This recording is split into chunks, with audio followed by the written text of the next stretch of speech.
¿Te gustaría aprovechar todo tu potencial para iniciar una nueva vida en Estados Unidos? Estás en el lugar correcto. Soy Adri Naitano y acompaño a inmigrantes latinos a lograr sus metas en su nuevo país. Así que quédate en este Reinventarse sin Reventarse podcast. Hola, hola, bellas. Me encanta estar con ustedes nuevamente en este episodio. Pero bueno, antes que nada, quiero saber si te enteraste, porque ya el Club de Reinventadas abrió sus puertas. Y solo te voy a decir que este club es todo lo que una mujer al emigrar necesita. Tiene 10 módulos donde vamos a hablar de todo y cuando yo te digo de todo es que vamos a hablar de todo. Emociones migrantes, identidad, autoestima, mentalidad, espiritualidad, relaciones, finanzas estando lejos de casa. Inclusive vamos a tener un módulo creativo que es de mis favoritos porque a través de distintas formas de arte vas a aprender a soltar, a relajarte, a disfrutar más del proceso. Todas estas clases son para verlas a tu ritmo. Ellas están grabadas. También tienen sus hojas de trabajo para que tú hagas tu trabajo y tus tomas de conciencia. Y además vas a tener recursos adicionales como meditaciones, hipnosis, sugerencias de libro e inclusive podcast para ayudarte a profundizar. Por otro lado, vamos a tener las sesiones de coaching, porque la idea es que no pases este proceso sin guía. Todas tus preguntas vamos a darles respuestas y van a quedar grabadas en caso de que tú no puedas asistir a estas sesiones. Y por supuesto, la parte favorita, que son las de todas las mujeres alrededor del mundo inspirándonos, apoyándonos y es comunidad. Adicionalmente, hay unos retos mensuales porque la idea es sacarte de tu zona de confort y muchas masterclass que vamos a tener con expertos. Así que no quiero que te pierdas de este proceso tan bonito que vamos a tener, de este acompañamiento. Está en precio fundadora, o sea, a mitad de precio, con esos bonos especiales. Y te voy a dejar el link abajo porque de verdad, de corazón, quiero que hagas parte de este gran movimiento que yo sé que va a traer y va a aportar muchísimo a tu vida como inmigrante en tu nuevo país. Y bueno, chicas, este episodio es la continuación del anterior, donde hablábamos de la escala de la conciencia de Hattie. No sé si te acuerdas, y si no, pues puedes ir al episodio anterior para que tengas un poquito de contexto de qué vamos a hablar. Él hablaba de cómo los niveles más bajos, como vergüenza, culpa, miedo, son emociones de muy, muy baja vibración y que precisamente son las emociones que más sentimos al emigrar.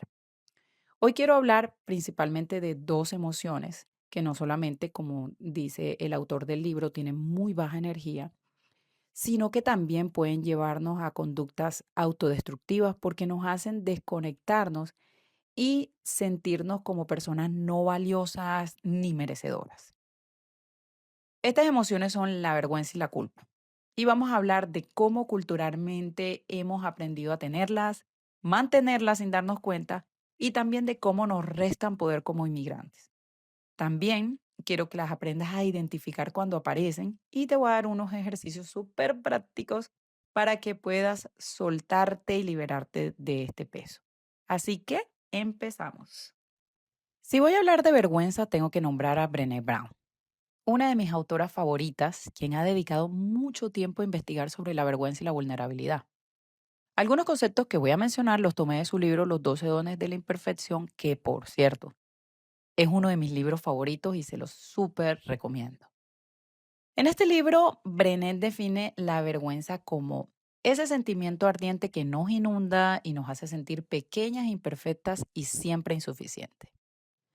La vergüenza nos quiere hacer creer que jamás estaremos a la altura.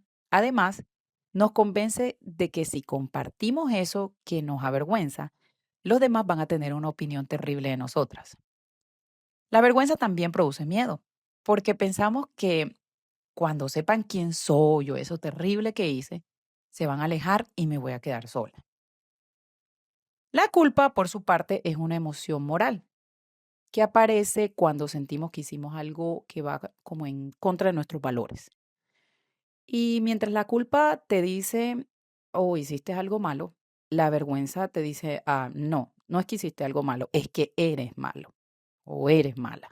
Quienes crecimos en Latinoamérica, desde muy pequeñas hemos experimentado estas emociones, porque a nivel cultural y religioso, muchas veces se han tomado como forma de educación o inclusive dentro de control.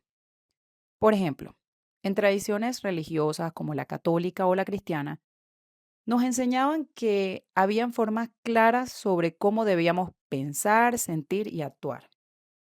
Y no solo hablaban de conductas, también hablaban de eso que había que ser obediente, hablaban de rectitud, de pureza y de que salirse de esas formas era hacer algo malo. Y sobre todo, de que nos vieran como malos por actuar de esa forma. Cuando cometíamos un error, sentíamos culpa por haberle fallado a Dios o a alguien. Y adicional a esa culpa, venía esa vocecita que decía, eres muy mala por haber hecho eso. O sea, no solo se trataba de lo que hiciste, sino de cómo quedabas ante los demás, ante la mirada moral superior, inclusive ante ti misma. Y no sé ustedes, pero yo crecí con mucha vergüenza en mi niñez y en mi adolescencia porque nos criaron con tantas cosas. ¿Cómo recordar la clásica que si decías mentira, te iba a crecer la nariz y todos iban a saber que tú eras una mentirosa? A mí, yo de chiquita me comía las uñas, entonces me decían que si me comía tanto las uñas, me iba a crecer una uña tan grande que me iba a atravesar el estómago y todos iban a ver que yo me comía las uñas porque comerse las uñas era algo asqueroso. Mi mamá me lo hacía ver así. Entonces, era vergüenza, vergüenza, vergüenza, ¿cierto? Y la clásica de Navidad, ¿no? Que si no nos portábamos bien, Papá Noel o como le llamaban en tu país a Papá Noel, no sé cómo decirlo de otra forma, porque soy colombiana y siempre era como Papá Noel, pero nos decían que si no nos portábamos bien, Papá Noel nos iba a traer un pedazo de carbón y que todos, por supuesto todos iban a saber que nos portamos mal. Entonces fueron tantos mensajes directos e indirectos que nos hicieron sentir vergüenza. Inclusive hoy todavía cuando voy a mi país escucho a las mamás decir, ay, si no te portas bien te va a castigar Dios. Y la consecuencia, por supuesto, no solamente es la culpa, sino algo que la va a hacer sentir vergüenza. Crecimos escuchando muchas ideas que alimentan la culpa y la vergüenza y que nos pesan inclusive después de emigrar. La clásica, la familia es primero, que promueve la solidaridad, pero también la culpa por priorizarte. La vergüenza, si no puedes apoyar económicamente, la presión por no fallar y que nos cuesta mucho a los inmigrantes. ¿Por qué? Porque cuando nosotros empezamos de nuevo en un país, literal, empezamos desde lo básico y ayudar queda demasiado difícil. Pero entonces no solamente tenemos que lidiar con esto de empezar de nuevo, sino por la culpa por no apoyar económicamente a nuestra familia. Otra de las ideas es hay que ser fuerte. Entonces, si nos mostramos vulnerables, quiere decir que somos débiles, ¿no? Así que nos restringimos de pedir ayuda, porque no queremos que nos vean como débil. Esto nos da vergüenza. Hay una que a mí especialmente me tocó muchísimo y es el ver ese sacrificio como si fuera una virtud, porque nos dijeron que teníamos que trabajar duro, que había que aguantar, que había que resistir. Entonces sentía culpa cuando descansaba, también sentí mucha vergüenza al principio por esos trabajos que no estaban a mi altura, porque se supone que yo había estudiado muchísimo. Entonces era como una autoexigencia constante, inclusive como tocando hasta el perfeccionismo. ¿Por qué? Porque me avergonzaba que los demás supieran en qué condiciones estaba, porque se supone que emigré para estar mejor. Y no puede faltar la clásica que van a decir. Esa frase que yo siento que ha matado más sueños que personas en el mundo. Refuerza la comparación, la culpa por no estar igual o mejor que otros, el miedo a fallar y a esa necesidad constante de mantener como una imagen perfecta ante los demás. Y obvio, como inmigrante nos pesa muchísimo porque al empezar de nuevo no necesariamente empezamos con las mismas cosas que ya teníamos en nuestro país. Literal, a veces toca empezar de nuevo, desde lo básico. Entonces, ¿qué van a decir la gente? Que migré para estar mejor y miren cómo estoy. Esto nos pesa muchísimo. Chicas, como migrantes experimentamos muchas, muchas veces culpa y vergüenza.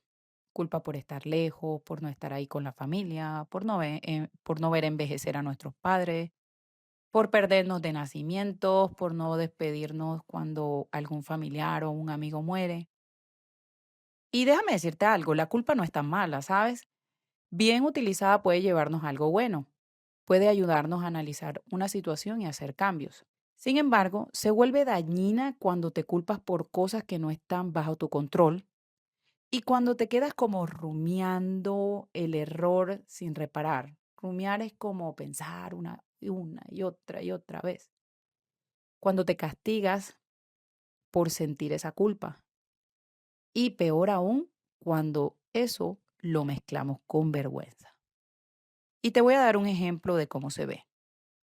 Me siento mala hija porque estoy viviendo lejos, ¿cierto? Este es el ejemplo. Y es una culpa de absolutamente todos. Usarla de forma sana sería preguntarte, ¿qué me quiere decir esta emoción?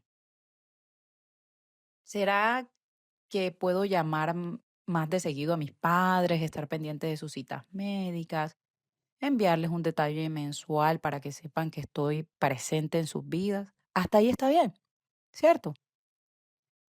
Porque ahí empiezo a pensar cómo lo puedo hacer mejor. El problema es cuando no te haces estas preguntas y empiezas a repetirte todo el día que eres mala hija, la rumiación que te decía al principio. Entonces tu mente, que actúa como el algoritmo de Instagram y de las redes sociales, eh, empieza a darte todas las evidencias de ese pensamiento.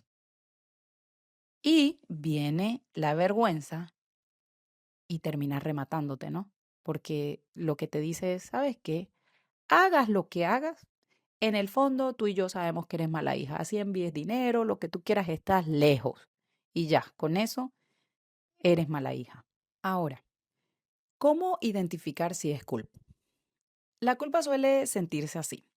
Esos pensamientos repetitivos sobre algo que hiciste o la necesidad de reparar o explicar de más. Una sensación en el pecho que no te deja tranquila. Y si te das cuenta que estás diciendo cositas como, ay, no debía hacer esto, o debía actuar diferente, no debía hacerlo así.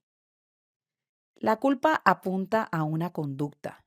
La pregunta clave es, ¿estoy cuestionando lo que hice o quién soy? Así que si es a lo que hiciste, probablemente es culpa. Y ahí estamos bien. ¿Cómo identificar la vergüenza? La vergüenza es más profunda y silenciosa.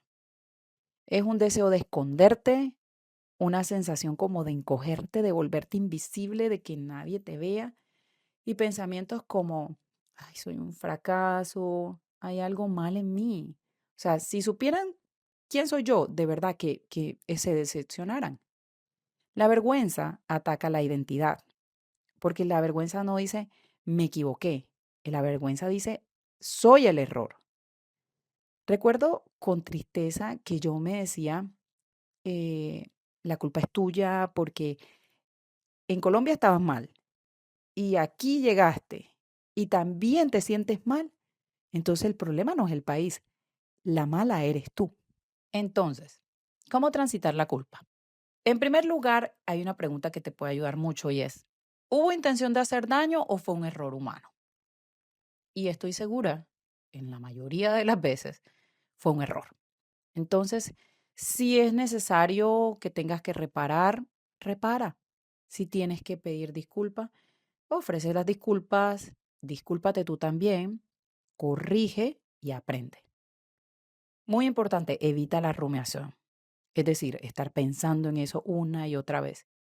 Y una de las herramientas que más sirve para esto no es evitar el pensamiento porque va a ser peor, pero sí puedes disociarte del pensamiento y lo puedes hacer llevando tu atención al presente. Es decir, si estás comiendo, eh, por ejemplo, ¿a qué me sabe esta comida? ¿A qué huele? ¿Cuál es la temperatura? Y ahí le vas dando como vueltas y vueltas a eso. Si esto no funciona, hazte preguntas locas como me hago yo, como por qué no hay personas en Marte. Pero la idea es distanciarte de ese pensamiento. También ayuda mucho repetir afirmaciones. Hay una que yo siempre me digo es, me olvido de la situación, me quedo con la lección. Así me las digo bien fuerte. Me olvido de la situación, me quedo con la lección. Y si estás en casa o tienes materiales a la mano, como una libreta, un lapicero, escribe, sácalo de alguna forma. Dibujar también ayuda mucho. Extrae el aprendizaje. La culpa sana termina cuando integras la lección. ¿Por qué? Porque ahí es cuando uno ve el aprendizaje y dice, pero esto entonces tenía que pasar para que yo aprendiera esto. Por lo tanto, sueltas el castigo y evitas estar en esa situación porque te das cuenta de que necesitabas que pasaba esa situación para que tú aprendieras esto. ¿Cómo transitar la vergüenza? La vergüenza necesita algo distinto. Primero que todo, necesitamos nombrarla en voz alta. Aunque sea contigo, estés solita, tú puedes decir, me estoy sintiendo avergonzada por. Lo segundo es hablarlo con alguien. Pero ojo, ese alguien tiene que ser una persona que sea un espacio seguro para ti. Una persona que se haya ganado el derecho de escuchar tu historia. Porque si esta persona no es compasiva, te puede hundir más. Y esa vergüenza puede crecer aún más. Separar la identidad de la conducta. Es decir, cometí un error, pero yo no soy el error. Y la última es practicar la autocompasión consciente. Es decir, aquí es donde más cariñosa tienes que tratarte, hablarte. Yo me imagino como si le estuviera hablando a mi niña interior, a esa niña que se mudó a un país nuevo, que no entiende qué está pasando, ni los motivos, ni nada. Entonces, explicarle con tanto amor y con tanta compasión que ella pueda entender lo que está pasando. Si esto te queda un poco difícil, entonces imagina que esto que te pasó a ti le pasó a una amiga, un familiar, alguien que tú amas demasiado y que te está contando toda esta historia. ¿Tú la avergonzarías o la abrazarías? Entonces, ahí imagina esta situación. Esto no es para justificar, esto es para humanizar. Aquí no estamos justificando el error, aquí lo que estamos es humanizando porque ya suficientemente nos dimos duro como para que sigamos y sigamos con todo esto. Y por último, que es una regla que yo siempre les digo, conectar con lo espiritual. Para mí, cuando las cosas pasan es porque hay una razón de ser. Es más, yo siempre me digo algo. Yo digo, pasó así porque así iba a pasar y no iba a pasar de otra forma. Y esto me hace confiar. ¿Confiar en quién? En Dios. Porque si Él permitió que pasara algo así es porque Él tiene la imagen completa y yo solamente estoy viendo una parte. Entonces, esto me hace sentir tranquila y me digo, esto pasó para mi mayor bien. Hay algo que tengo que aprender de esta situación. Y Bella, hasta aquí este episodio. Tengo un episodio adicional sobre compasión, autocompasión más específicamente. Creo que es el episodio número 2. Te lo voy a dejar aquí en el link. Y pues por supuesto, déjame saber qué te pareció este episodio. Escríbeme tus tomas de conciencia, si te gustó, compártelo y sobre todo no se te olvide calificarlo para que podamos llegar a más mujeres que están aprendiendo a sostenerse lejos de casa. Te mando un abrazo y bye.